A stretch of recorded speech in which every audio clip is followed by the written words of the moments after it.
Good evening, everyone. My name is Anubhav Tripathi, and I have secured All India Rank 201 in UPSC CAPFTC 2023. So, uh, before answering your questions और आपके जो भी doubts हैं उनको clear करने से पहले मैं थोड़ा अपना बैकग्राउंड भी बताना चाहूँगा. So, I was born and brought up in Varanasi, and I did my graduation in commerce, that is BCom honors from Banaras Hindu University, and my post graduation in that is Master in Commerce from Indira Gandhi National Open University. Post my graduation, I started preparing for the civil services examination and other defense related examinations. So I'll brief you about how the session will work out. I have listed out frequently asked questions which are there in the minds of aspirants कि हाँ ये questions हमें पूछने चाहिए और जो commonly लोग पूछते हैं तो मैं उनको आंसर करूँगा. सो मैं स्टार्ट करूँगा. थोड़ी मैं अपनी यूपीएससी जर्नी बताऊँगा कि हाँ सी पे पीसी में कैसा रहा मेरा, कौन सा अटेम्प्ट है, कैसे मैंने क्लियर किया. ओके. सो मैं उससे स्टार्ट करूँगा, फिर मैं स्ट्रैटेजी बताऊँगा कि स्ट्रैटेजी क्या है, सोर्सेज क्या है, बुक लिस्ट क्या है, क्या फॉलो करना चाहिए, और मैं स्टेप बाय स्टेप चलूँगा. लाइक मैं पेपर 1 से स्टार्ट करूँगा, फिर पेपर 2, फिर इंटरव्यू, कैसे कैसे पूरा प्रोसेस चला है मैं उसके बारे में बताऊँगा. उसके बाद मैं आपको कुछ कुछ थोड़े स्पेसिफिक सेक्शन में जाके जिसमें मैं अच्छा था या जहाँ मेरी कमियाँ थी उसको मैंने कैसे दूर किया और फिर मैं कैसे उसको वर्क करके मुझे इस बार सेलेक्ट हुआ. तो मैं स्टार्ट करता हूँ मेरी यूपीएससी जर्नी से, कैसा कैसा रहा और कैसे मैंने स्टार्ट किया. तो this was my third attempt for UPSC CAPF SC. तो फर्स्ट अटेम्प्ट में ऐसा था कि फर्स्ट अटेम्प्ट में ऐसा होता है ना कि आप एग्ज़ाम को बस जानते हो, बट आप बस चले जाते हो for the sake of going कि हाँ चलो जाते हैं एग्ज़ाम देते हैं. तो जो फर्स्ट अटेम्प्ट था उसमें मुझे ज़्यादा कुछ पता नहीं था कि हाँ ये एग्ज़ाम क्या है, कैसे पढ़ते हैं, क्या करते हैं. तो ऐसा था. तो फर्स्ट अटेम्प्ट के बाद मुझे लगा कि अच्छा इस एग्ज़ाम को मैं अगर प्रिपेयर करूँ सीरियसली तो मैं दे सकता हूँ. फिर सेकंड अटेम्प्ट आया. सेकंड अटेम्प्ट में ऐसा था कि मैंने पेपर 1 तो मेरी काफ़ी अच्छी प्रिपरेशन हो गई थी जीएस की, कि हाँ मैंने जीएस प्रिपेयर कर लिया, सारा कुछ सब कुछ प्रिपेयर कर लिया. बट पेपर 2 की मैंने प्रैक्टिस नहीं की थी, क्योंकि मेरा एक और एग्ज़ाम था साथ में, तो मैं उतना प्रैक्टिस नहीं कर पाया था. उस एग्ज़ाम के ऊपर भी मैं फोकस कर रहा था. तो फिर मैंने क्या किया कि इस बार जब मेरा ये सेकेंड अटेम्प्ट में मैं फेल हो गया, तो फिर मैंने ये सोचा कि जो भी स्टेजेस हैं एग्ज़ाम के, पेपर 1 हो, 2 हो, इंटरव्यू, सबको इक्वली इम्पोर्टेंस देना है, तभी आप क्लियर कर पाओगे एग्ज़ाम. तो वो तब मुझे सेकेंड अटेम्प्ट में जब मैंने फेल किया तो मुझे समझ में आया कि अच्छा अब अब ऐसा करना चाहिए मुझे. तो फिर मैंने इस बार क्या किया, इस बार मैंने ये किया कि मैंने जीएस की मेरी प्रिपरेशन तो अच्छी थी ही, कि हाँ पेपर 1 में मैं अच्छा, पिछली बार भी मैंने अच्छा स्कोर किया था, तो इस बार भी मुझे था कि हाँ मैं अच्छा स्कोर करूँगा. तो वो जो मेरी पुरानी स्ट्रैटेजी थी वो मैं फॉलो करूँगा. बट पेपर 2 के लिए इस बार मैंने क्या किया कि टेस्ट सीरीज ज्वाइन की. तो इस बार मैंने क्या किया, 1 महीने पहले मैंने टेस्ट सीरीज ज्वाइन की, प्रॉपर 8-10 टेस्ट लिखे. फिर वो टेस्ट लिखने के बाद मुझे समझ में आया कि अच्छा इस पेपर को ऐसे देना है और ऐसे कंप्लीट करना है. तो क्या हुआ कि मैंने टेस्ट सीरीज ज्वाइन की, और टेस्ट सीरीज ज्वाइन करने के बाद मुझे वो फर्स्ट डे जब मुझे याद है जब मैंने टेस्ट लिखा था तो मैं कैसे आंसर लिखता था, और फिर जैसे जैसे मैंने 8-10 टेस्ट लिखे तो मुझे लास्ट आंसर याद है जब एग्ज़ाम था उसके कुछ दिन पहले मैंने लिखा था, तो मुझे खुद में भी बहुत इंप्रूवमेंट लगा and I was very confident कि हाँ इस बार तो मैं क्लियर करूँगा. तो और इस बार क्लियर करने में एक और रोल प्ले किया, वो था कि हाँ, इसके पहले जब मैं एग्ज़ाम दे रहा था ना, तो मैं बहुत ही वरीड था कि रिज़ल्ट कैसा होगा, क्या होगा, ये सब मेरे दिमाग में बहुत कुछ चल रहा था. बट इस बार जब मैंने दिया तो मैंने सोचा कि इस बार क्या करना है, जो तुम्हारी चीज़ें हैं, तुम्हें पढ़नी है, करनी है, वो शेड्यूल फ़ॉलो करो, सब कुछ करो, जो रिज़ल्ट होगा उसके बारे में मत सोचो. तो फिर मैंने यही किया इस बार कि हाँ, मैंने पेपर 1 की जो मेरी पुरानी स्ट्रैटेजी थी वो फ़ॉलो की, फिर पेपर 2 के लिए मैंने टेस्ट सीरीज़ जॉइन किया. और अगर आप चाहोगे तो मैं बता देता हूँ, मैंने एवीकेएस अकेडमी की टेस्ट सीरीज़ ली थी. वो 1 महीने के लिए लास्ट टाइम पे मैंने गया सर से बोला, तो उन्होंने बोला ठीक है आप एडजस्ट कर लेंगे, लास्ट टाइम पे भी आप ले सकते हो. तो वो मैंने टेस्ट सीरीज़ फ़ॉलो की और मुझे बहुत ही मतलब फ्रूटफुल लगा वो. तो उसके बाद इस बार मैंने यही किया, और इंटरव्यू के टाइम पे भी मैंने यही किया, मतलब कि इतना ज़्यादा घबराया नहीं कि हाँ क्या होगा, रिजल्ट कैसा होगा. आई जस्ट वेंट देयर कि हाँ with the confidence, with open mind, और finally and you can say fortunately कि मैं इस बार सक्सेसफुल. और एक और बहुत बड़ा सवाल आता है कि आप अपने जो ये सक्सेस है उसका क्रेडिट किसको देना चाहेंगे?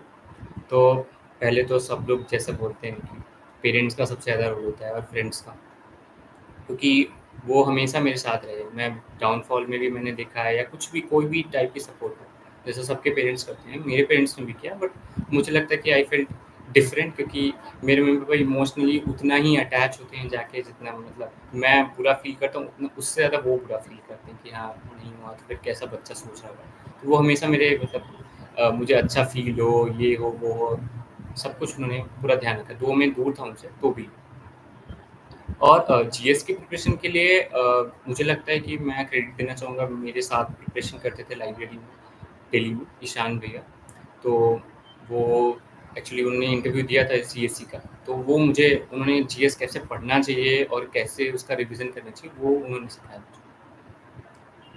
अभी इसके बाद मुझे लगता है कि स्ट्रैटेजी क्या होगी पेपर 1 के लिए, पेपर 2 के लिए, क्या सोर्सेज़ होंगे, बुक लिस्ट क्या होगी, ये सब के आंसर करने चाहिए, क्योंकि ये बहुत ही फ्रीक्वेंटली आप आज क्वेश्चन होते हैं कि हाँ, सर कैसे हम पढ़ें और क्या करें? तो मैं स्टेप बाय स्टेप चलूँगा। मैं स्टेप पेपर 1 बताऊँगा कि क्या है, पेपर 1 में करना क्या चाहिए और क्या-क्या सोर्सेज़ होंगे जो आपको फ़ॉलो करने चाहिए। तो मैं पेपर 1 से स्टार्ट करूँगा, फिर मैं पेपर 2, फिर इंटरव्यू पे आता हूँ। तो पेपर 1 का क्या है, जो कि पेपर 1 250 मार्क्स का होता है, जनरल एबिलिटी एंड इंटेलिजेंस। मुझे लगता है कि सबसे इम्पोर्टेंट अगर पूरे एग्ज़ाम में कोई पेपर है, तो वो है पेपर 1। तो ऐसा नहीं कि हम पेपर 2 और इंटरव्यू को एकदम हल्के में ले लें, बट पेपर 1 का इम्पोर्टेंस बहुत ज़्यादा है, वो मैं अपने रिज़ल्ट से आपको बता सकता हूँ। क्योंकि मैं अपना स्कोर बताता हूँ, सब तीनों मैंने पेपर में कितना स्कोर किया। पेपर 1 में मेरे थे 148, पेपर 2 में थे मेरे 86 एंड सॉरी इंटरव्यू में मेरे थे 93। तो आप देख सकते हो कि मैंने पेपर 1 में इतना ज़्यादा स्कोर कर लिया था कि अगर मेरे एवरेज मार्क्स रह गए, जैसे पेपर 2 में मेरे बहुत ज़्यादा अच्छे नहीं थे, अब ठीक-ठाक थे और इंटरव्यू में भी बहुत ही एक्सेप्शनल मार्क्स नहीं थे मेरे। तो ऐसा दिख रहा है कि पेपर 1 में मैंने इतना अच्छा स्कोर कर लिया कि हाँ, पेपर 2 और इंटरव्यू कैसा जाता है, ठीक-ठाक भी जाता है तो I will be there in the list. तो ऐसा था कि पेपर 1 मेरे लिए तो मुझे लगता है कि बहुत ज़्यादा इम्पोर्टेंट है। तो मैं स्टार्ट करूँगा सोर्सेज़ से और मैं सब्जेक्ट वाइज़ जाऊँगा कि हाँ, इसके लिए क्या पढ़ें, उसके लिए क्या पढ़ें। स्टार्ट करता हूँ। मैं स्टार्ट करूँगा पॉलिटी से, जो कि बहुत इम्पोर्टेंट है और ज़्यादातर बच्चों को मैंने देखा है लाइक एस्पिरेंट्स को पढ़ते हुए पॉलिटी की बुक लक्ष्मीकांत को। सो मैं भी वही बताऊँगा कि हाँ, आप भी लक्ष्मीकांत पढ़ो। सेकंड इज़ हिस्ट्री, और हिस्ट्री में मैं थोड़ा-सा स्पेसिफिक होना चाहूँगा। एंशिएंट मिडीवल के लिए मुझे लगता है कि ओल्ड एनसीईआरटीज़ पढ़नी चाहिए। उसके बाद आप एक और सोर्स फ़ॉलो कर सकते हो थोड़े फैक्चुअल इन्फॉर्मेशन के लिए, दैट इज़ लूसेंट की एक जीके आती है, येलो कलर की बुक होती है वो, और वो मार्केट में बहुत ईज़िली अवेलेबल होती है। आपने स्टेट पीसेस वालों को ज़रूर देखा होगा कि हाँ, वो स्टेट पीसेस वाले पढ़ते हैं कि ये बुक पढ़नी चाहिए, तो वो आप ले सकते हो। Third is modern. मॉडर्न के लिए मैं बस एक ही बुक बोलूँगा, दैट इज़ की स्पेक्ट्रम। स्पेक्ट्रम ले लो, स्पेक्ट्रम को पूरा पढ़ लो आप, पूरा कवर टू कवर, और सारे इंपॉर्टेंट जैसा कि हम देख रहे हैं कि इस साल मैंने देखा क्वेश्चन का लेवल थोड़ा अप था लास्ट ईयर से। तो मुझे लगता है कि हाँ, थोड़ी प्रिपरेशन के लेवल को थोड़ी बढ़ानी पड़ेगी। और तीसरा सब्जेक्ट है जो कि ज्योग्राफी है, उसके लिए मुझे लगता है कि एनसीईआरटी इज़ इनफ। अगर आप क्लास 11th और 12th की दोनों एनसीईआरटी, जो टोटल 4 होती हैं, 2 11th की, 2 12th की, अगर आप उसको पूरा कर लेते हो कवर टू कवर आराम से, आप सब कुछ एक-एक चीज़, तो मुझे लगता है आपका ज्योग्राफी बहुत अच्छे से कवर हो जाएगा। साथ में आप मैप की बुक ले लो, और मैप की बुक लेके आप जो-जो लोकेशन है, जो चीज़ें आपको डाउट में आती हैं, और एज़ अ फन वे में भी आप ले सकते हो। लाइक अभी कभी बैठे हो, मैप देख लिया, थोड़ा-सा फन कर लिया, मार्किंग कर ली, वो भी चलेगा। Third is economy. इकोनॉमी के लिए मुझे लगता है कि आपको एक एनसीईआरटी होती है, दैट इज़ मैक्रो इकोनॉमिक्स, वो एक बारी पढ़ लेनी चाहिए। उसके बाद आप मैं 2 सोर्सेज़ बता रहा हूँ जो आप फ़ॉलो कर सकते हो, बट आपको सब कुछ नहीं फ़ॉलो करना है, आपको सिलेबस देखना है और देखना है कि हाँ, क्या-क्या एग्ज़ाम में आता है। वो चीज़ें बस आपको, वो जो टॉपिक्स हैं जो इम्पोर्टेंट हैं, आपको वही करना है। तो मेरे हिसाब से 2 बुक्स हैं, मुझे लगता है, जो जितना मैंने देखा है और दोनों बुक्स को देखा है, दोनों मतलब कंपैरेटिवली दोनों अच्छी हैं। एक श्री राम आईएएस की बुक है और एक है आपकी विवेक विवेक सिंह की बुक। दोनों में से कुछ भी आप फ़ॉलो कर सकते हो। उसके बाद आता है इन्वायरमेंट। इन्वायरमेंट के लिए मैं एक बुक बोलूँगा, वो पीएमएफआईएस की एक बुक आती है।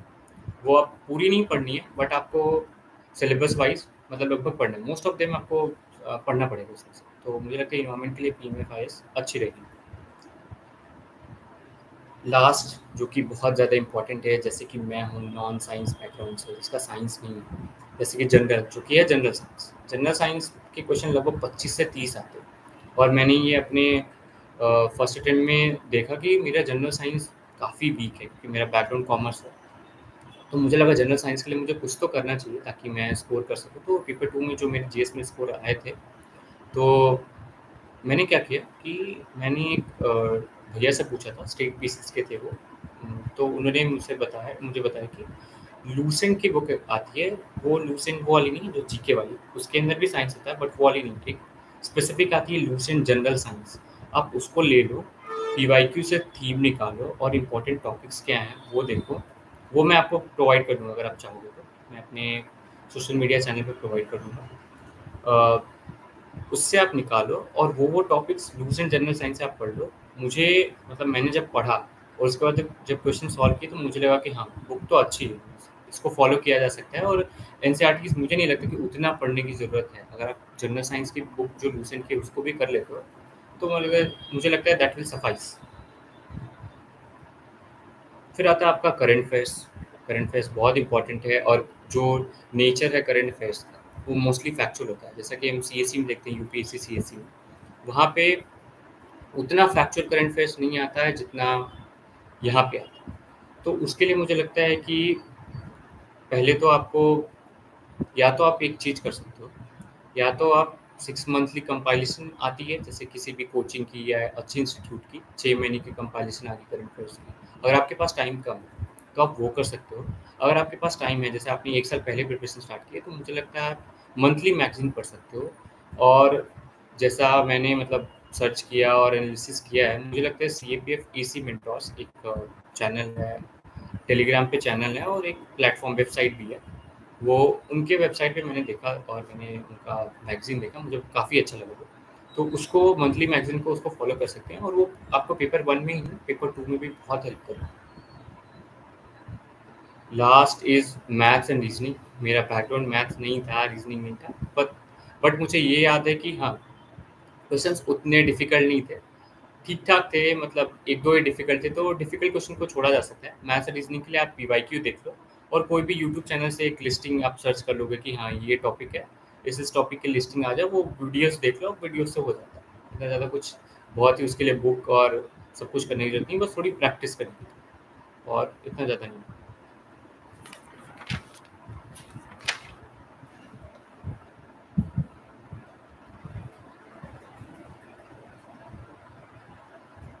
उसके बाद आपका जो सेकंड स्टेज है, that is PST, physical standard test और फिजिकल एफिशिएंसी टेस्ट। क्योंकि फिजिकल जहाँ पे होता है, आपको 100 मीटर 800 मीटर दौड़ना होता है, आपको लॉन्ग जंप करना होता है, आपको शॉटपुट फेंकना होता है। तो मैं अपनी स्टोरीज सुनाऊंगा और आपको लगेगा कि हाँ, कि मैं बहुत ही फिजिकली बहुत ही स्ट्रॉन्ग पर्सन नहीं हूँ, कि हाँ मैं शुरू से बहुत ही स्टूडियस रहा हूँ, तो मैं शुरू से पढ़ाई और एकेडमिक्स में ज़्यादा हूँ। तो मैंने तो 2 महीने पहले प्रिपरेशन स्टार्ट कर दी थी, और जिसका मुझे रिजल्ट दिखा भी।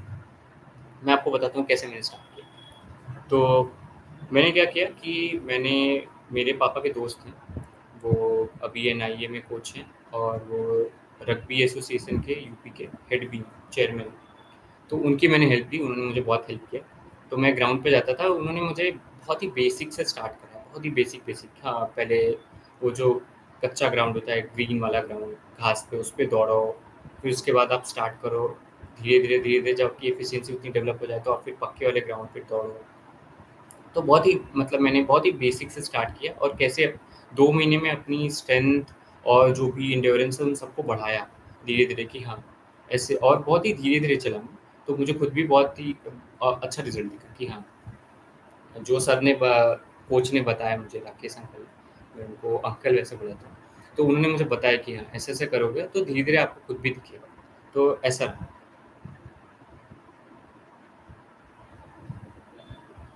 और एक चीज़ मुझे और मुझे लगता है आप लोग को बताना चाहिए कि जब मैं पीएचडी के लिए प्रिपेयर कर रहा था, तो मुझे ये समझ में आया कि हेल्दी रहना कितना इम्पोर्टेंट है। मैंने अपने अंदर बहुत सारे चेंजेस देखे कि हाँ, अगर आप हेल्दी हो तो आप कैसा फ़ील करोगे। मैं बहुत कॉन्फिडेंट फ़ील करने लग गया कि हाँ, हाँ, मतलब बहुत अच्छा लग रहा है ऐसे करके। और शुरू में तो लगता था कि क्या करवा रहा है यार, इतना ज़्यादा क्यों करवा रहा है?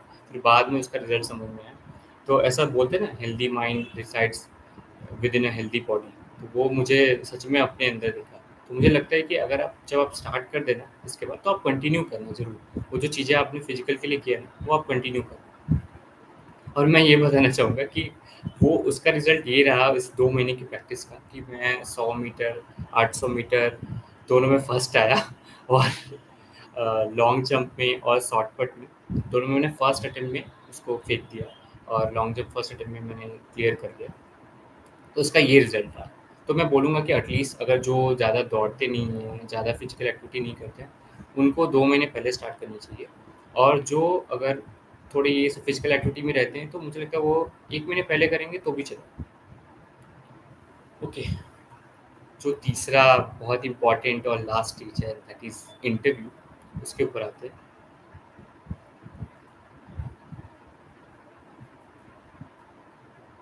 सबसे इम्पोर्टेंट उसमें है डैफ, जो कि डिटेल एप्लीकेशन फॉर्म जिसको हम बोलते हैं, जिसमें आप सारी अपनी एजुकेशनल क्वालिफ़िकेशंस, अचीवमेंट्स और आपके क्या-क्या हॉबीज़ हैं, आपने क्या किया अभी तक, वो आप फ़िल करते हो। तो मुझे लगता है वो बहुत इम्पोर्टेंट है। फ़िल इट कॉशियसली, जब भी आप भरना उसको बहुत ध्यान से किसी सीनियर या मेंटर से आप डिस्कस करके भरना कि हाँ, इसमें क्या-क्या भरना चाहिए। और आप सबमिट करने से पहले पहले आप क्या करना है, एक रफ़ आप तैयार कर लो कि हाँ, क्या-क्या मैं लिखने वाला हूँ। उस रफ़ जो भी आप रफ़ तैयार करो, उसको थोड़े अपने सीनियर्स, मेंटर्स को दिखा दो कि ये मैंने किया है और ऐसा-ऐसा जाएगा। तो मैं अपना एक्सपीरियंस बताता हूँ, फिर उसके ऊपर मैं आपको बताऊँगा आपको इंटरव्यू में क्या करना चाहिए। तो मेरा इंटरव्यू ऐसा था कि मेरा इंटरव्यू मोस्टली जो रिवॉल्व किया, वो डैफ के अराउंड ही रिवॉल्व किया। तो मैं आपसे थोड़ी-मोड़ी 1-2 क्वेश्चंस मुझे ऐसे क्या पूछे गए, मैं आपको एग्ज़ाम्पल देके बताऊँगा कि हाँ, डैट से रिलेटेड मुझे ऐसा क्या पूछा। जैसे कि मेरा बैकग्राउंड है पुलिस बैकग्राउंड से, मेरे चाचा, पापा, दादाजी, everyone was there in police forces. तो अभी भी हैं मतलब। तो ऐसा रहा कि मुझे मुझसे पहला ही क्वेश्चन आया कि आपके पापा पुलिस फोर्सेस में हैं, तो आपको ये नहीं लगा कि आपको दूसरे फील्ड में जाना चाहिए? आप क्यों, मतलब आप भी फोर्सेस में आ रहे हो? तो पहला क्वेश्चन ये था। फिर दूसरा मेरा जो हॉबी से क्वेश्चन था, मेरा हॉबी है कुकिंग, तो उससे मेरा क्वेश्चन था कि हाँ, अभी ये समर है और लू चल रही है, आप मुझे लंच के लिए सजेस्ट करो स्टार्टिंग विद अ ड्रिंक, और आप लंच में मुझे क्या बना के दोगे? तो ऐसे थोड़े से आपको आप अनएक्सपेक्टेड क्वेश्चन आएँगे कि हाँ, आप सोचे नहीं होंगे कि आपसे इतना कुछ पूछ सकते हैं, हाँ, कुकिंग क्या। वो मुझसे कुकिंग के जो साइंटिफिक चीज़ें हैं, उसमें ना घुस के उन्होंने बहुत ही बेसिक चीज़ें पूछी कि अच्छा, आप मुझे बताओ क्या होगा? और वो बहुत लाइट वे में उन्होंने पूछा, हँसी-मज़ाक किया। मुझसे उन्होंने बोला कि आप बियर नहीं सजेस्ट करोगे? तो मुझे थोड़ी-सी हँसी आ गई, बट फिर वो मुझे चेक कर रहे थे वहाँ पे कि क्या जवाब देता हूँ। और मुझसे रिलेटेड टू मेरे सिटी, जो कि वाराणसी है, मैं वाराणसी से बिलॉन्ग करता हूँ। तो उन्होंने मुझसे पूछा बनारस, वाराणसी, काशी, इन सब का डिफ़रेंस क्या है और आप किससे ज़्यादा रिलेट करते हो? तो मेरा इंटरव्यू, आप ये जो मैंने एग्ज़ाम्पल दिया, आप उससे समझ सकते हो कि मोस्टली करंट अफ़ेयर्स के अराउंड, और जो डैफ़ के अराउंड ज़्यादा था। करंट अफ़ेयर्स को उन्होंने मुझसे एक क्वेश्चन पूछा, मैंने मना किया। तो मैं ये ओवरऑल ये बोलना चाहूँगा इंटरव्यू के बारे में कि interview is all about your confidence and your honesty in answering. आप कैसे ऑनेस्टली आंसर करते हो। आपको वहाँ पे ना ब्लफ नहीं करना, आपको जो लगता है वो आराम से बोलो, बट उनको डिमीन ना करो और कुछ ऐसा ना बोलो, कुछ वर्ड्स बहुत प्रॉपरली यूज़ करो बोलते टाइम। तो क्या करना चाहिए इंटरव्यू के लिए, just go with a free mind, जाओ और be as real as you can. जितना रियल आप रह सकते हो उतना रियल रहो। और जो डैफ रिलेटेड क्वेश्चन है ना, वो आपको कंपल्सरीली आंसर करने पड़े। मतलब वो आपको है कि हाँ, डैफ से रिलेटेड अगर क्वेश्चन आया तो मुझे आंसर करने ही हैं। और दूसरा जो बहुत इंपॉर्टेंट है, जो कि आपको आंसर करने हैं, वो है सिचुएशनल क्वेश्चंस। जैसा एक एग्जांपल देता हूँ, मुझसे क्या पूछा गया था कि आप पुलिस फोर्सेस से आते हो और मणिपुर में वायलेंस हो रहा है, तो आप जो आपके पुलिस फोर्सेस का बैकग्राउंड है, उस नॉलेज को आप कैसे यूज़ करोगे? तो मैंने एक एग्जांपल दिया कि जैसा ये स्कूल पुलिस होता है, जैसा पुलिस फोर्सेस आईपीएस जाता है, साथ में और फोर्सेस होते हैं, वो स्कूल में जाते हैं और जो स्टूडेंट्स होते हैं स्कूल के, कॉलेजेस के, उनसे इंटरैक्ट करते हैं कि आपको क्या प्रॉब्लम है, कैसे सोल्यूशन आना चाहिए, हम आपके साथ हैं। वो कॉन्फिडेंस बिल्ड करना, एक ट्रस्ट बिल्ड करना अपने जो भी पीपल है उनके अंदर। तो मैंने बोला ये जो चीज़ है ना जो पुलिस करती है, ये वहाँ पे जो सेंट्रल आर्म पुलिस फोर्सेज है जो पोस्टेड है वहाँ पे मणिपुर में, उनको भी करना चाहिए। तो इस टाइप के जो क्वेश्चंस हैं वो आपको कंपल्सरली आंसर करने चाहिए। और कुछ क्वेश्चन ऐसे होंगे जो आप आंसर नहीं कर पाएंगे, उसके लिए आपको ज़्यादा परेशान होने की जरूरत नहीं है। अगर वो जीएस से रिलेटेड है या किसी नॉलेज बेस्ड रिलेटेड क्वेश्चन है, आप उसको मना कर सकते हो, कोई दिक्कत नहीं है। बट जो डैप से है और जो सिचुएशनल क्वेश्चन है वो आपको आंसर करने ही पड़ेगा। अगला सवाल जो कि बहुत ही इम्पोर्टेंट है लोगों का आता है कि आप how to make yourself different from others because every one is following the same source, same material, same source, सब कुछ कर रहे हैं, वही पढ़ रहे हैं, बट ऐसा क्या आप क्या अलग करोगे या आप कैसे सेलेक्ट होगे? तो मैं इसको बताता हूँ स्टार्टिंग से क्या करना चाहिए आपको। पहले आप पीवाईक्यू लो। पीवाईक्यू आपने लिया और सिलेबस के साथ मैच कराया। आपने देखा कि हाँ ये सिलेबस है और ये पीवाईक्यू में आपने देखा कि अच्छा इस टाइप के क्वेश्चन पूछे जा रहे हैं। आप वहाँ से थीम पिकअप करो कि हाँ ये थीम है, ये थीम इम्पोर्टेंट है, ये थीम पूछी जा रही है। आप उन थीम को फाइंड आउट करो। उस थीम के उस उन थीम को आप बताओ कि ये बनाओ कि ये थीम मुझे ज़्यादा इम्पोर्टेंट पड़ती है। तो आपको समझ में मतलब थीम बेस्ड प्रिपरेशन करनी है। दूसरा ये है कि जो भी सब्जेक्ट्स हैं और पेपर्स हैं सबको इक्वल अटेंशन देना है। जैसे आप मेरे एग्जांपल से सीख सकते हो कि मैंने पेपर 2 में सेकंड अटेम्प्ट में नहीं दिया था, बिल्कुल अटेंशन तो मैंने ख़राब कर दिया। तो आपको पेपर 1, पेपर 2 इंटरव्यू सबके लिए सेम इम्पोर्टेंस देनी है, सबको सेम लेवल पे प्रिपरेशन करना है और टाइम देना है सबके लिए। और बहुत ज़्यादा इम्पोर्टेंट है एक टेस्ट सीरीज ज्वाइन करना कि हाँ आप टेस्ट सीरीज ज्वाइन कर रहे हो तभी तो आप एनालाइज कर पाओगे कि आप आपका प्रिपरेशन का लेवल क्या है, आप क्या सीख रहे हो, आप कहाँ तक आपकी प्रिपरेशन है और आप मतलब कितना आपने इम्प्रूव किया। ये सब आपको जब आप टेस्ट सीरीज और मतलब ऐसा नहीं कि किसी टीचर या किसी की ज़रूरत पड़ेगी, आप खुद ही एनालिसिस करोगे कि आपने पहले जो पहला टेस्ट लिखा था उससे उसके बाद अभी जो बाद के टेस्ट हैं उसमें आपने कैसा लिखा, क्या किया, तो आप खुद ही एनालाइज करोगे।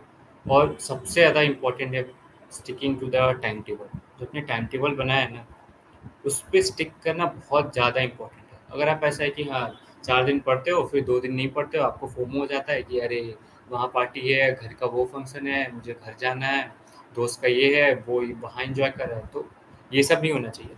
आपको जो टाइम टेबल आपने बनाया है एक बार ही प्रिपरेशन करनी है ना, आपको भी तो उस जो ये रिग्रेस प्रोसेस उससे बाहर निकलना है। तो टाइम टेबल बनाओ। मैं वैसे टाइम टेबल के ऊपर आऊँगा कैसे बनाना चाहिए और क्या करना चाहिए। टाइम टेबल बनाओ और उसके ऊपर काम करो। और रिवीजन तो पता ही है, रिवीजन रिवीजन रिवीजन ये 3 वर्ड अपने आप टेबल पे चिपका लो कि हाँ आपको वो बहुत ही बोरिंग काम होता है ना, एक बुक को पढ़ा फिर इसको पढ़ना है फिर उसी को पढ़ना है बार बार। तो रिवीजन मतलब रिवीजन करना ही पड़ेगा।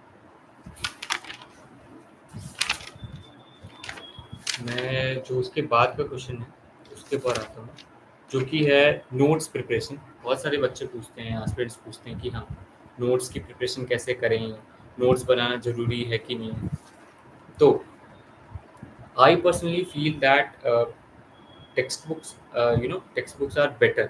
मुझे ऐसा लगता है क्योंकि आप टेक्स्ट बुक्स में क्या कर सकते हो, आपको बस हाईलाइट करना है कि हाँ ये इंपॉर्टेंट है, आपने हाईलाइट कर लिया।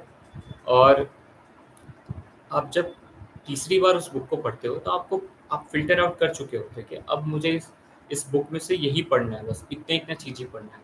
तो मुझे लगता है कि जो प्रिपरेशन का होराइज़न और जो क्वेश्चन पूछने का तरीका हो गया बहुत बड़ा हो गया। तो मुझे लगता है कि आप फ़िल्टर आउट करके इन्फॉर्मेशन करोगे, नोट्स बना के और छोटे जगह लिखोगे, तो हो सकता है आप कुछ इन्फॉर्मेशन पे मिस आउट कर जाओ। तो आप एक काम करो, आप जैसा मैंने किया, अगर आपको अच्छा लगे तो आप कर सकते हो। आप उसी बुक में ही हाईलाइट करो कि हाँ ये चीज़ें हैं उस बुक में ही, और उस बुक में ही ऐड ऑन करते रहो। बुक में ऊपर नीचे ऐसे वैसे करके, तब आपको भी लगेगा कि हाँ आपने इस बुक के ऊपर बहुत काम किया। और अगर आपको नोट्स बनाना भी है तो आप ऐसा कर सकते हो कि आप मिसलेनियस टॉपिक्स के नोट्स बना सकते हो जो मतलब बुक्स में अवेलेबल नहीं है।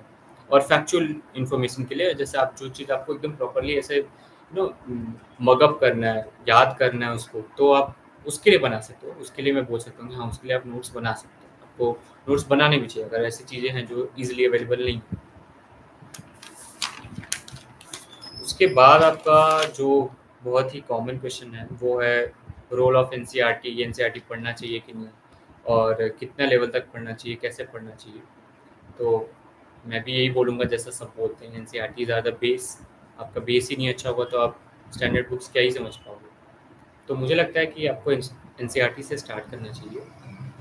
तब आपको स्टैंडर्ड टेक्स्ट बुक की तरफ जाना चाहिए। एनसीईआरटी जैसा कि मैंने अभी सोर्सेज में बताया, वो एनसीईआरटी बहुत जो एनसीईआरटीज़ मैंने बताया वो बहुत इंपॉर्टेंट है। उसके बाद ही आपको ये जो आपका स्टैंडर्ड टेक्स्ट बुक जो मैंने बताया उसको आपको पढ़ना चाहिए। तो एनसीईआरटी पढ़ने, हाँ, एनसीईआरटी पढ़ने का तरीका, एनसीईआरटी पढ़ने का तरीका ये है कि आपने एनसीईआरटी ली और एनसीईआरटी को पहली बार में आपने बस एक थोरो रीडिंग की, कि हाँ, आपने स्टार्ट किया एक, जैसे नहीं कि हम नॉवेल पढ़ते हैं, वो आपने लिया और पढ़ लिया पूरा। तो वो एक रीडिंग हो गई। जब आप दूसरी रीडिंग करोगे ना, तो आपको समझ में आएगा। अच्छा, पहली रीडिंग में आपको बस एक ओवरव्यू मिल जाएगा, अच्छा इस बुक में है क्या, इस ये जो मैंने ये ओल्ड एनसीईआरटी एंशिएंट हिस्ट्री पढ़ी, इसमें है क्या, मतलब स्टार्ट किया मैंने हड़प्पा से और पहुंच गए हम कहाँ तक, गुप्ता एम्पायर, ये वो सब पढ़ा मैंने। तो आपको एक ओवरव्यू समझ में आएगा, अच्छा अच्छा ऐसा ऐसा। उसके बाद क्या है कि दूसरा जब आप रीडिंग करोगे तो दूसरी रीडिंग में आपको चीज़ें समझ में आना शुरू होगी कि अच्छा ये टॉपिक के अंदर ये है और ये ऐसे है। तो दूसरी रीडिंग हो गई। तीसरी रीडिंग में तो आप मास्टर हो जाओगे। आप जब पढ़ोगे तो आपको पता होगा अच्छा है। और मुझे लगता है 3 रीडिंग सफाइस है एनसीईआरटी के लिए। 3 रीडिंग आपने कर ली तो आप उसमें से मार्क भी कर लोगे, अच्छा ये इंपॉर्टेंट है, और फिर फ़िल्टर आउट भी कर लोगे। तो मुझे लगता है एनसीईआरटी ऐसे पढ़ना चाहिए। उसके बाद आपका क्वेश्चन आता है, मैंने लिस्ट बना रखी है, उसी को मैं देख रहा हूँ। करंट अफेयर्स की प्रिपरेशन। हाँ, बहुत सारे बच्चे पूछते हैं सर करंट अफेयर्स, जैसा मैंने अभी बताया आपको, अभी जब मैं सोर्सेज बता रहा था उस टाइम पे वही सेम चीज़, आपको मंथली मैगजीन पढ़नी है अगर आपके पास टाइम है। अगर आपके पास टाइम नहीं है तो आप 1 साल का या 6 महीने का कंपाइलेशन पढ़ सकते हो, जहाँ पे कोई भी अच्छे इंस्टीट्यूट का आप पढ़ लो, उसको रिवाइज 2 बार कर लो, उतना सफाइस कर एग्जाम के लिए। हाँ, एक बहुत ही इंपॉर्टेंट सवाल मैंने खुद ही लिखा है, is coaching important for this exam? My answer will be big no. Coaching, मुझे नहीं लगता कि कोचिंग बहुत इम्पोर्टेंट है या इम्पोर्टेंट भी है ऐसा। मुझे इम्पोर्टेंट क्या लगता है कि आपको टेस्ट सीरीज ज्वाइन करनी चाहिए ताकि आप प्रैक्टिस कर सको। कोचिंग इम्पोर्टेंट नहीं है। आपको जो मैंने सोर्सेज बताए, आप उस सोर्सेज को फॉलो करो, आप पीवाईक्यू लगाओ, आप टेस्ट सीरीज ज्वाइन करो, टेस्ट सॉल्व करो, और पेपर 1 पेपर 2 दोनों के लिए आप सॉल्व करो। आपको खुद ही डिफरेंस दिखेगा कि हाँ, आपके लिए कोचिंग इम्पोर्टेंट है कि नहीं। अगर आप, आपको फिर भी आपको लगता है कि हाँ आप रिजल्ट नहीं दे पा रहे हो या उतना अच्छा परफॉर्म नहीं कर पा रहे हो, तो मैं, अगर आपका मन है तो आप कोचिंग के लिए जा सकते हो। बट अगर आप ऐसे पूछोगे तो मैं बोलूँगा नहीं, कोचिंग नहीं करना चाहिए। उसके बाद क्वेश्चन आता है number of hours to be study. ये क्वेश्चन तो मुझे थोड़ा सिली लगता है बताने के लिए, बट फिर भी मैं आंसर करूँगा इसका। जैसा मैं अपना बताता हूँ, फिर आपको भी कैसा करना चाहिए।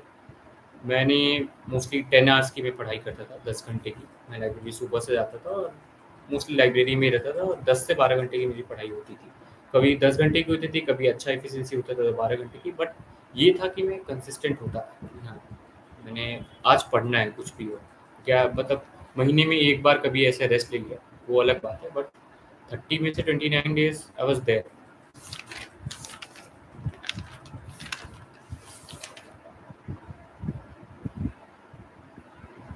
रोल ऑफ डेली रूटीन, ये बहुत ही इंपॉर्टेंट क्वेश्चन है, और उसको कैसे बनाना चाहिए मैं आपको ये, role of daily routine. Okay, पहले तो रोल क्या है डेली रूटीन का, डेली रूटीन क्यों बनाना चाहिए, क्या इंपॉर्टेंस है उसकी, क्या सिग्निफिकेंस है। पहले तो ये कि अगर आपको इस एग्ज़ाम के लिए मोटिवेटेड रहना है और आपको सिलेबस पूरा करना है तो आपको डेली रूटीन तो बनानी पड़ेगी। एक तो डेली रूटीन और एक लॉन्ग टर्म रूटीन, कि हाँ आप 1 महीने में या अगले 6 महीने में, 3 महीने में आप कितना मतलब सिलेबस जो है वो कंप्लीट करोगे। तो मुझे लगता है कि आपको सबसे ज़्यादा ज़रूरी पहले तो यही है, डेली रूटीन बनाना, उस रूटीन को फ़ॉलो करना। तभी आप थोड़े कंसिस्टेंट रह सकते हो इस एग्ज़ाम के लिए, तभी आप पढ़ सकते हो और आपको एक मोटिवेशन भी मिलेगा। आप अपने जो टेबल है ना पढ़ने पढ़ने का, उस पे डेली रूटीन रोज़ वो स्टिकी नोट लो, वहाँ पे लो, लिखो और चिपकाओ। और जब भी आप खत्म करते हो अपनी पढ़ाई, उस टाइम पे देखो आपने क्या-क्या फ़ॉलो किया, जो आपने कितना टारगेट बनाया था, कितना हद तक, कितना परसेंट आपने फ़ॉलो किया। तो जब भी आप ना 100% जिस दिन पूरा करोगे ना, आपको बहुत अच्छी फीलिंग आएगी। फिर आप वो सारी चीज़ें जो मिस आउट कर रहे हो ना, उसको आप भूल जाओगे। आपको लगेगा कि अरे मैंने ये इतना टारगेट बनाया था और मैंने इतना फ़ॉलो किया। तो आपको खुद भी बहुत अच्छा लगेगा। और आप डेली रूटीन से क्या है ना, आप सेल्फ एनालिसिस भी कर सकते हो कि हाँ, आपका सिलेबस कितना पूरा चल रहा है, आप कहाँ तक पहुँचे हो, कितना आपका बचा हुआ है, कितना लैग कर रहा है, आपने कितने सब्जेक्ट्स पूरे कर लिए। तो मैं क्या करता था, मेरे पास एक छोटी सी डायरी होती थी, मैं उस डायरी में छोटी सी डायरी होती थी, उसमें मैं लिखता था कि हाँ, इस सब्जेक्ट का मुझे आज ये चैप्टर, ये टॉपिक्स कंप्लीट करने हैं या ये चैप्टर कंप्लीट करने हैं।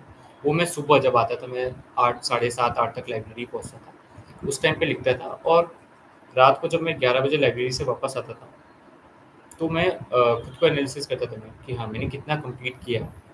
तो ये मेरा वे रहा है, आप भी ये फॉलो कर सकते हो। अगला क्वेश्चन है, how to save yourself from distraction. बस यही तरीका है, सोशल मीडिया प्लेटफ़ॉर्म छोड़ दो। जैसे मैंने तो 3 साल व्हाट्सएप नहीं यूज़ किया, बट मैं सबको एडवाइस नहीं करूँगा।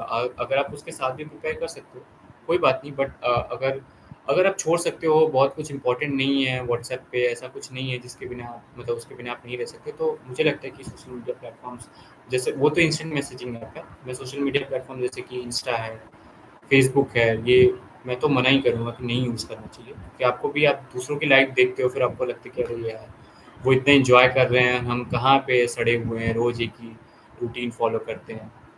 तो अगर आप यूज़ करना चाहते हो तो बहुत ही रैशनली यूज़ करो उसको, रैशनल वे में कि हाँ, मेरा टाइम तो नहीं किल हो रहा है। आप बस, और अगर ऐसा यूज़ करते हो कि आप अपने मम्मी-पापा से बात करने के लिए यूज़ करते हो या किसी बहुत ज़रूरी काम के लिए फ्रेंड से बात करते हो, तो आप यूज़ कर सकते हो।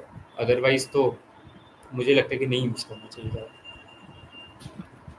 अगला क्वेश्चन है जो कि बहुत ही इम्पोर्टेंट है, whether to have a plan B और नॉट। ये तो लास्ट ईयर का जो यूपीएससी का सीएससी का पेपर था, उसके बाद तो सबको लग गया कि भाई प्लान बी तो होना चाहिए अपने हाथ में।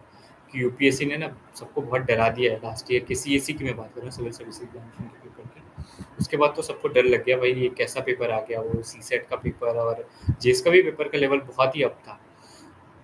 तो मुझे लगता है कि हाँ, प्लान बी होना चाहिए। दो, प्लान बी ऐसा होना चाहिए कि जो आपका प्लान ए है, उससे उसका जो सिलेबस है और उसके जो नेचर है उस एग्ज़ाम का, वो थोड़ा मैच करना चाहिए। ऐसा नहीं कि आप प्रिपरेशन करते हो सिविल सर्विसेज़ की और आपका प्लान बी है बैंकिंग, ज़्यादा मैच नहीं है दोनों में।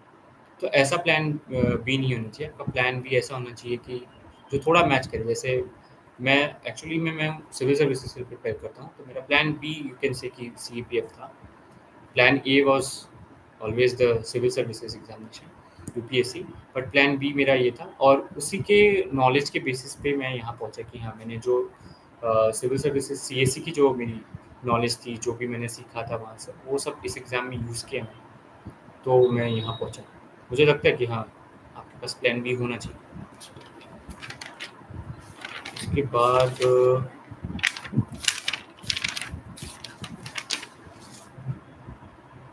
मैं आपको कुछ टिप्स देना चाहूँगा। उसके बाद में जो कमेंट्स में क्वेश्चन है, मैं उनको आंसर करूँगा कि हाँ, क्या कैसे करना चाहिए और क्या करना चाहिए। थोड़ा मैं बस थोड़ा-सा टिप्स देना चाहूँगा। मुझे लगता है कि अगर आप इ इस एग्ज़ाम को अगर 1 साल पूरा देते हो with a zeal and determination कि हाँ, मुझे ये एग्ज़ाम क्लियर करना है, जो कि मुझे सेकंड अटेम्प्ट के टाइम पे समझ में आ गया था कि अगर मैं इस एग्ज़ाम को 1 साल दूँगा 1 साल दूँगा तो मैं प्रिपेयर कर लूँगा। 2 महीने नहीं दिया क्योंकि मैं सिविल सर्विसेज़ की प्रिपरेशन में था, तो मेरा जीएस तो प्रिपेयर हो ही रहा था उधर। बट जो अगर ऐसा है कि सिविल सर्विसेज़ के लिए प्रिपेयर नहीं करते हैं और उनका जो एग्ज़ाम है, जो डिफेंस एग्ज़ाम्स ही है, तो वो अगर 1 साल देते हैं ना, वो 1 साल अगर देते हैं पूरे डिटर्मिनेशन के साथ, तो वो क्लियर कर सकते हैं। बस उसके लिए आपको जो मैं समराइज़ कर देता हूँ, जो मैंने पूरे चीज़ें बातें की, उसको समराइज़ कर सकता हूँ, आपको क्या करना चाहिए। स्टिक टू द सिलेबस, जो मैंने बताया कि डेली रूटीन बनाओ। और सिलेबस की कौन-कौन सी चीज़ें आपको कब-कब ख़त्म करनी है, वो आप अपने हिसाब से डिसाइड करो। सिलेबस क्या है, उसके आस-पास ही रहो, पूरा करो। सेकंड, पीवाईक्यू जैसा मैंने डिस्कस किया कि हाँ, पीवाईक्यू का क्या रोल है, पीवाईक्यू आपको सॉल्व करने चाहिए, तो पीवाईक्यू। तीसरा, टेस्ट सीरीज़। टेस्ट सीरीज़ तो मैंने अभी पूरे सेशन में बताया कि हाँ, टेस्ट सीरीज़ कितना इम्पोर्टेंट है, और मेरी गलती से आप सीख भी सकते हो कि हाँ, मैंने पेपर 2 के लिए टेस्ट सीरीज़ नहीं दिया और उसकी वजह से मेरा वो अटेम्प्ट खराब हो गया। तो पर्टिकुलरली मैं बोलूँगा पेपर 2 की तो टेस्ट सीरीज़ आपको लेनी ही चाहिए, कि तभी आपको पता चलेगा कि हम कैसा लिख रहे हो, क्या कर रहे हो, कैसे कर रहे हो। इंटरव्यू में मुझे लगता है कि आपको डैफ के लिए बहुत ही अच्छे से प्रिपेयर करना चाहिए। डैफ बहुत ज़्यादा इम्पोर्टेंट है, डैफ की प्रिपरेशन बहुत ज़्यादा इम्पोर्टेंट रोल प्ले करती है आपके इंटरव्यू के मार्क्स में, और आप आंसर कैसे करें। और लास्टली ये बोलूँगा, just be in the process without being worried about the result, जो कि मैंने इस बार किया, जो कि जैसा कि गीता में बोला गया, निष्काम कर्म करो। और इस बार मैंने रिजल्ट के बारे में ज़्यादा नहीं सोचा, मैंने सोचा कि जो प्रोसेस है आप उसको फॉलो करो और बस उसके साथ लगे रहो, रिजल्ट अपने आप आ जाएगा। मैंने थोड़ा परसिवरेंस और पेशेंस दिखाया, जिसमें मेरे मम्मी पापा, मेरे भाई, मेरी पूरी फैमिली, मेरे मेंटोर्स, मेरे फ्रेंड्स, सब ने बहुत ज़्यादा हेल्प किया। तो बस इतना बोलना चाहूँगा। मुझे लगता है कि मुझे अब कमेंट सेक्शन में से कुछ क्वेश्चंस आंसर करने चाहिए। मैं देखता हूँ।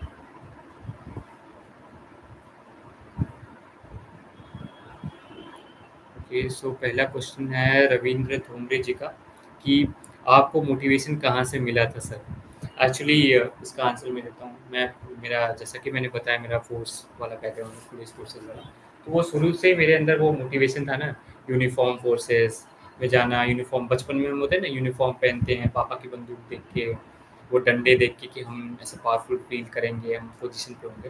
तो यूनिफॉर्म सर्विसेज में तो पहले से जाने का मन था, तो मैंने स्टार्ट किया सिविल सर्विसेज से। मुझे पता चला कि हाँ, अगर आपको आईपीएस बनना है तो आपको सिविल सर्विसेज जैसा एक एग्ज़ाम होता है, वो देना होता है, जो कि मैंने ग्रेजुएशन के बाद स्टार्ट किया प्रिपेयर करना। तो फिर मुझे पता चला कि और भी वेन्यूज़ हैं जहाँ पे आप यूनिफॉर्म सर्विसेज में जा सकते हो। तो मुझे पता चला कि ऐसा है, सिविल ये सीएपीएफ जैसा एग्ज़ाम है, सीडीएस है, तो वो एग्ज़ाम से मैंने दिए थे। ओके, सेकंड क्वेश्चन है, पीवाईक्यू कैसे एनालाइज़ करना चाहिए सर? ऐसा है कि आपको एक, जो अभी मार्केट में तो बहुत अवेलेबिलिटी होगी, इधर 4-5 साल में मैंने देखा है कि बुक्स भी काफ़ी अवेलेबल हैं, गाइडेंस भी बहुत अवेलेबल है, तो आप मार्केट से कोई भी बुक उठा लो पीवाईक्यू की। और टॉपिक वाइज़, थीम वाइज़ अब तो सब कुछ दिया हुआ है, ज़्यादा आपको कुछ जब इतनी ज़्यादा मेहनत करने की ज़रूरत भी नहीं है, उसमें खुद ही थीम वाइज़ दिया रहता है। थीम वाइज़ जाओ, टिक करो, और आप पहले अपने आप जाओ जब उसको पीवाईक्यू करने को, तो आप खुद ही ट्राई करो। आप देखो कि आप कितना कर पा रहे हो, फिर उसके बाद आंसर चेक करो, उसके बाद उन्हीं पीवाईक्यूज़ को एज़ अ रिवीजन आप रिपीट कर सकते हो।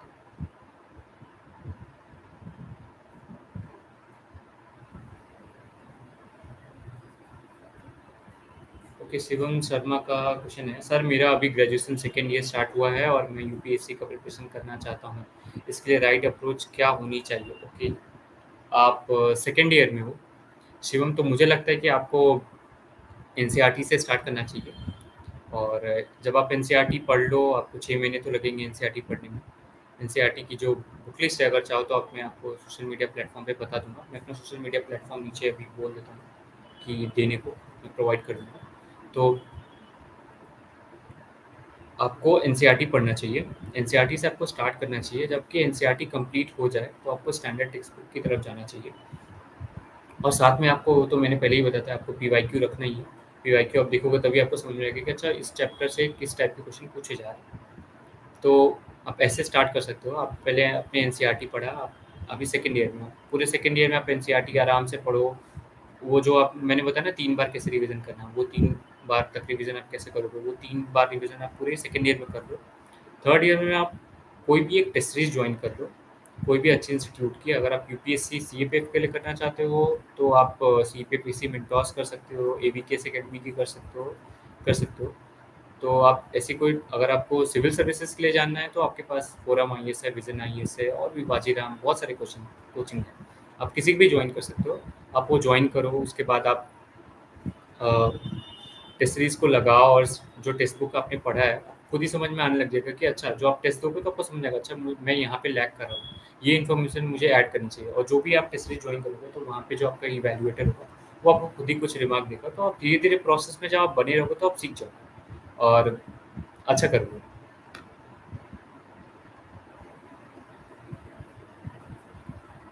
अगला क्वेश्चन है, फ्री टाइम में कैसे मोटिवेट करते थे आप खुद को?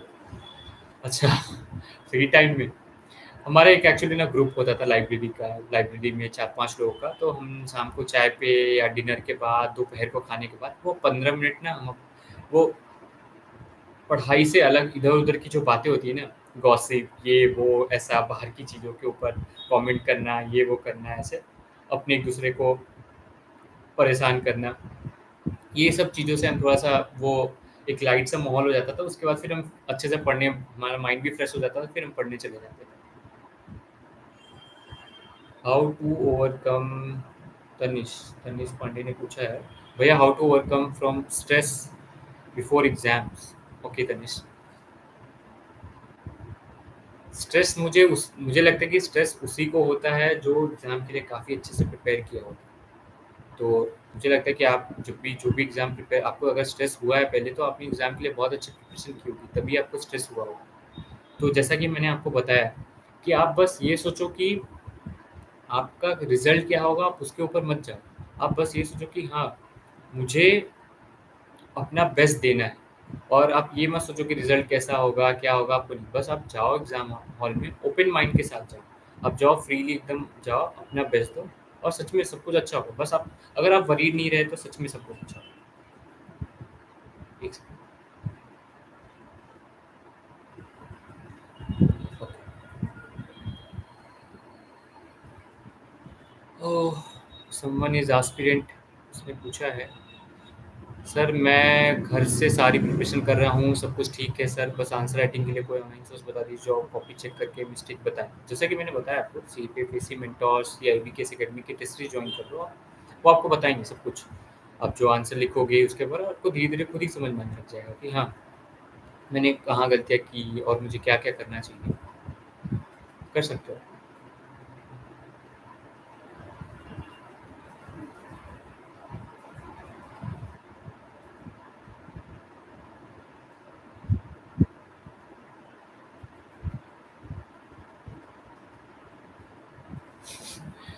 This Naveen has commented, Varanasi की मिठाई से मुँह मीठा कराओ भाई।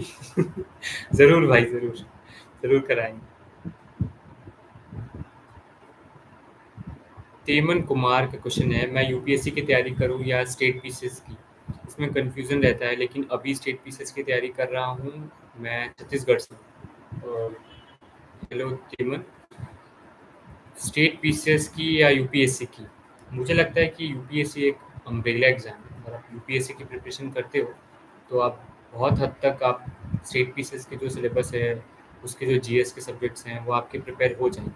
तो मुझे लगता है आपको यूपीएससी की प्रिपरेशन करनी चाहिए, जैसा कि आप मेरा एग्ज़ाम्पल देख सकते हो। मैं आप लोग को बताना चाहूँगा, टीमन के क्वेश्चन से मुझे याद आया कि हाँ, मेरा अभी उत्तराखंड पीसीएस में प्रेज़ेंस एसपी के पोस्ट पे सिलेक्शन हुआ है, और मैंने अपनी यूपीएससी की नॉलेज ही वहाँ पे यूज़ की थी। तो आप समझ सकते हो कि यूपीएससी का जो सिलेबस है और जो उसका कवरेज है वो कितना बड़ा है। तो आप यूपीएससी की प्रिपरेशन करो और उसके साथ उसकी वजह से आपकी बाकी एग्ज़ाम्स निकल जाएँ। ओके तैमूर?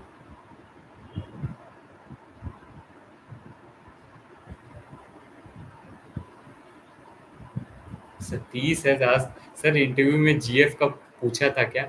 नहीं भाई, अभी तो मैं सिंगल हूँ, तो उनके क्वेश्चन भी नहीं आए और आता भी तो मैं नो ही बोलता।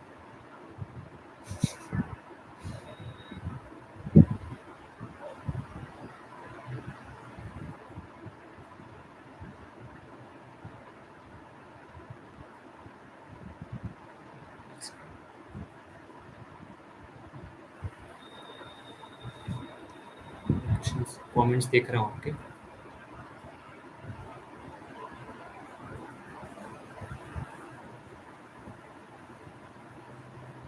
मैं आज भी आज सर आप स्टेट सर्विस ज्वाइन करोगे या सीए पे हो? भाई अभी तो थोड़ा डाउट में हूँ। देखता हूँ क्या ज्वाइन करना है मुझे। सक्षम जैन का क्वेश्चन है, sir is answer writing necessary and what should be the ration in between studying and answer writing? जैसा कि मैंने आपको बताया डेली रूटीन बना हो, तो आप ऐसा कर सकते हो कि आपका अगर 10 घंटे का शेड्यूल है तो आप 8 घंटे प्रॉपर जीएस को दो और 2 घंटे आप आंसर राइटिंग को दे सकते हो। आप ऐसा राशनिंग कर सकते हो।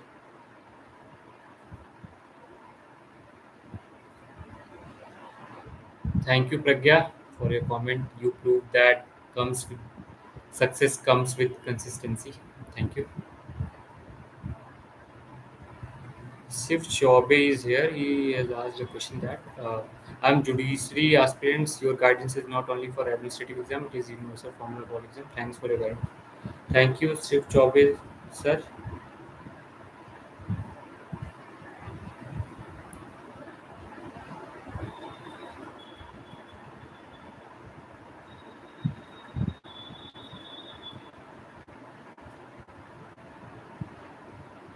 Shubham Kumar has said, sir, very meaningful suggestion. Thank you, Shubham. Okay, Ayushi has asked a question. Test series कौन सी बेस्ट है सर? जैसा कि मैंने बताया, आप सी ए पे फेसी मेंटोर्स या ए बी के अकेडमी किसी की भी ज्वाइन कर लो, आप बस उस टेस्ट सीरीज को फॉलो करो, आपको खुद ही समझ में आएगा कि हाँ, आप में क्या चेंजेस आए।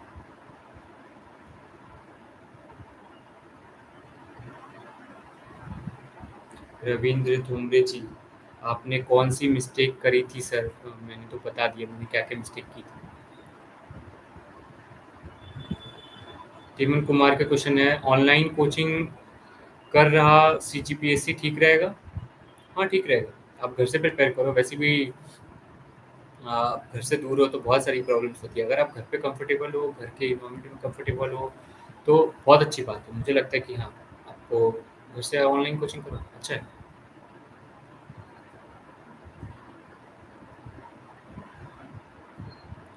रविंद्र थोमरे जी का बहुत ही अच्छा क्वेश्चन है, आपकी रिवीजन स्ट्रैटेजी क्या रही थी sir?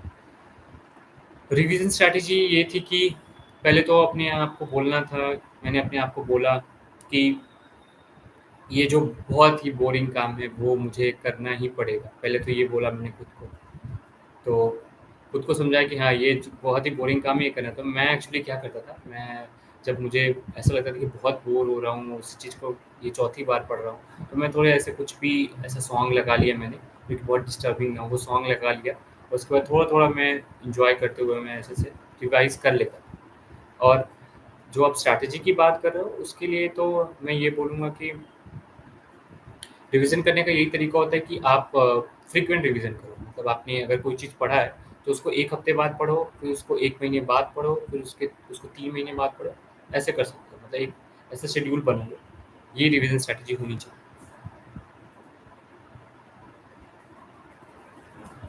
Okay, the viral, I don't know who he is. उन्होंने पूछा who is your role model? मेरे रोल मॉडल मैं कहना चाहूँगा सारे फोर्सेस के जितने भी वो ऑफिसर्स हैं, जवान हैं, सारे लोग हैं।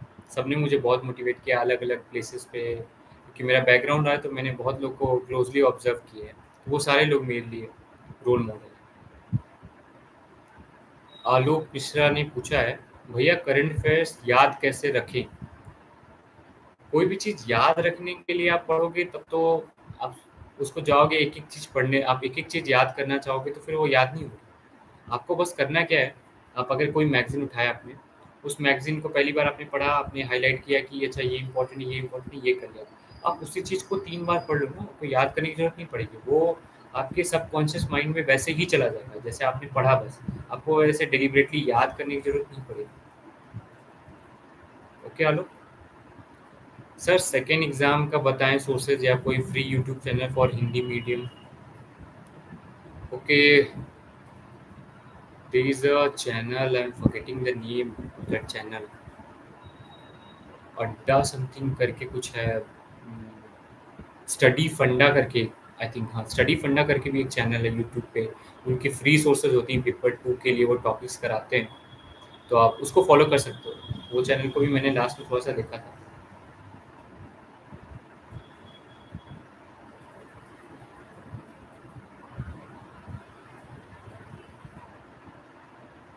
नूतन खरात ने पूछा है सर आपका ऑप्शनल क्या था? मेरा ऑप्शनल एंथ्रोपोलॉजी है।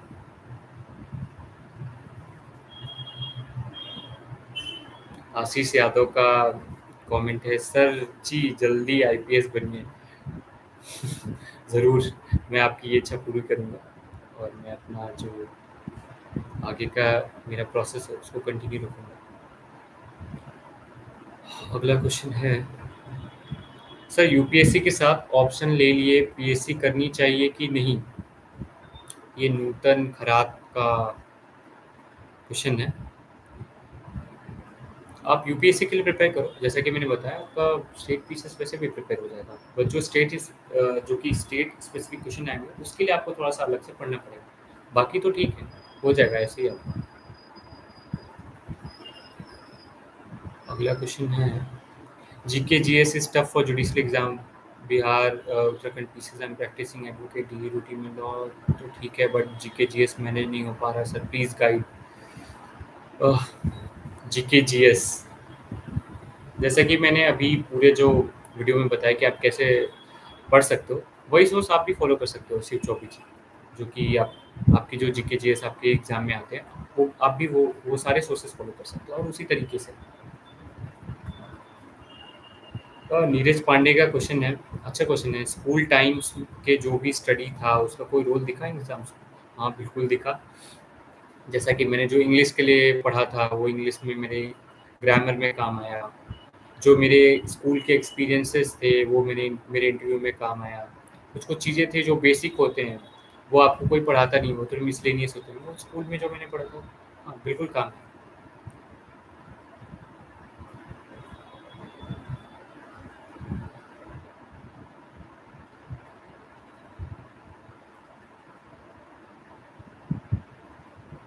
लखन चौधरी का क्वेश्चन है सर 2026 के लेट तो नहीं है ना मैं यूपीसी सेफ के लिए?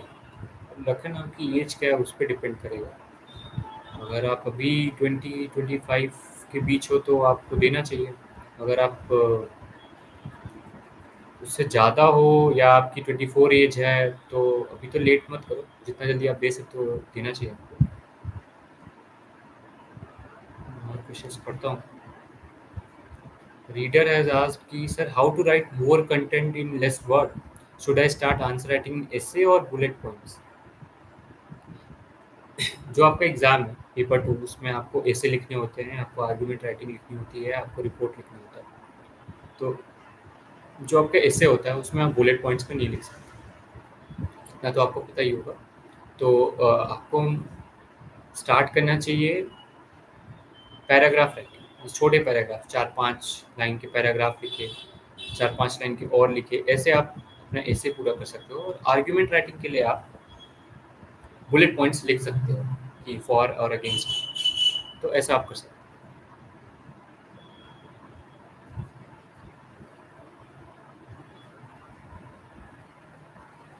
नूतन का क्वेश्चन है सर आप फर्स्ट ईयर स्टूडेंट को क्या एडवाइस देंगे? आप जैसा मैंने सेकेंड ईयर स्टूडेंट को जो दिया वही एडवाइस दूंगा कि आप एनसीईआरटी से स्टार्ट करो, फिर आप स्टैंडर्ड टेक्स्ट पे जाओ, आप टेस्ट सीरीज ज्वाइन करो, उस टेस्ट को दो, अब सारा कुछ आपको धीरे धीरे खुद ही समझना है।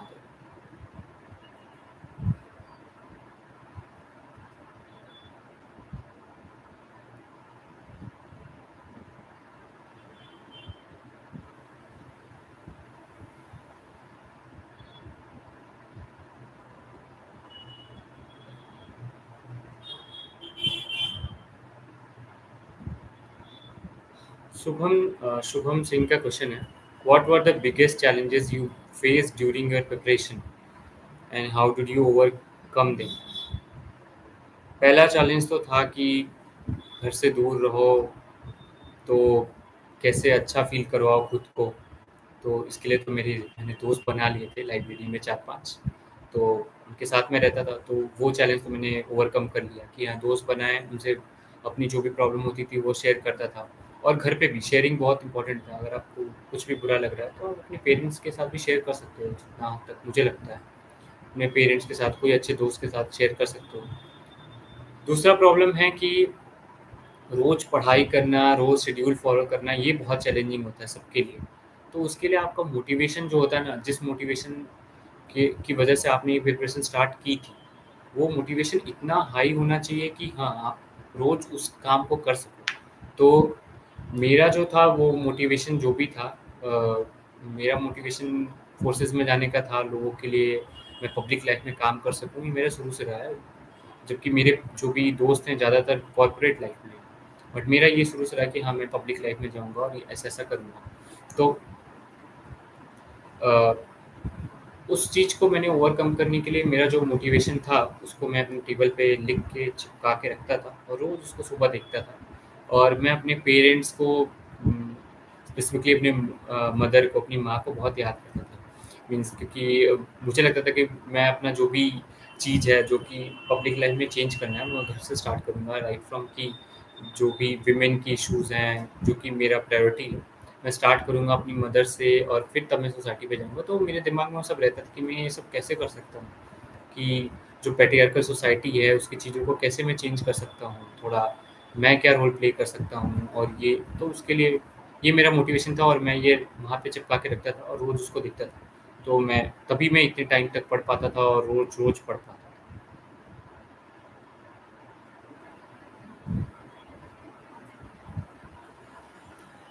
सर पीटी के लिए अभी क्या इम्पोर्टेंट है? PT in the sense what? Prelims exam of UPSC, or you are talking about this physical test? Safer, if you can comment, will answer that.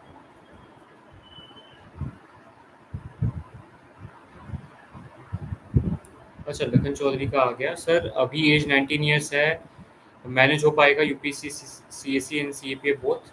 बिल्कुल हो पाएगा। मैंने जैसा बताया कि आप सीएपीएफ की प्रिपरेशन आपको एक्सक्लूसिव वैसे तो करने की ज़रूरत नहीं है। अगर आप यूपीएससी की प्रिपरेशन करते हो तो आप यूपीएससी की प्रिपरेशन करो, बस वो टेस्ट सीरीज ज्वाइन कर लेना पेपर 2 के लिए, तो वो आपकी प्रैक्टिस हो जाएगी। तो आप स्टार्ट करो लखन, मतलब सही एज है, आप 19 ईयर्स में स्टार्ट कर सकते हो।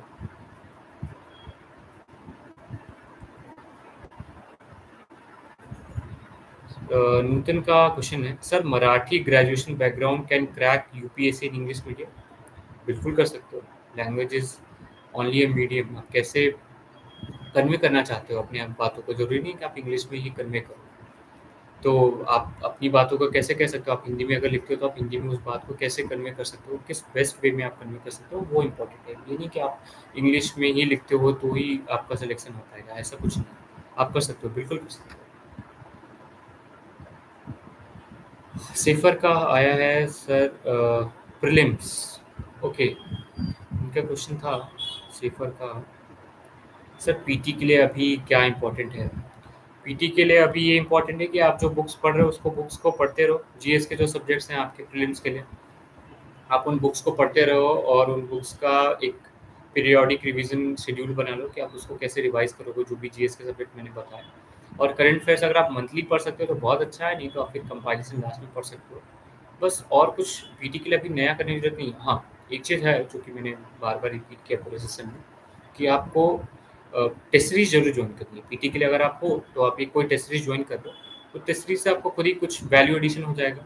वैल्यू एडिशन आपका होता रहेगा उस टेस्ट सीरीज़ से, आपने कुछ नई इन्फॉर्मेशन देखी, तो आप उस टेस्ट सीरीज़ को से आप एक काम कर सकते हो, जैसा कि मैं करता था। मैं आपको एक चीज़ बताता हूँ आपको पीटी के लिए, कि आप एक ए4 शीट लो और आपने एक टेस्ट दिया, तो उस टेस्ट के बाद आपको उसी ए4 शीट में आपने जो कुछ नया देखा या कुछ भी एक ऐसा कुछ जिसमें आपको डाउट होता है, वैसी चीज़ें देखी, तो आप उसी ए4 शीट में छोटा-छोटा आप उन चीज़ों को बुलेट पॉइंट्स में या ऐसे करके लिख सकते हो। तो ऐसे आपने ऐसे 30-40 टेस्ट दे लोगे आप प्रीलिम्स के लिए, तो आपको खुद ही समझ में आएगा कि हाँ, मेरी प्रिपरेशन एक अच्छे लेवल तक जा चुकी है। Okay, I think there is no more comments. I think I have answered all most of the question, not all, but most of the question. I really enjoyed talking with you all. I think मैं session को end करना चाहूँगा। Thank you everyone for being there and asking your questions.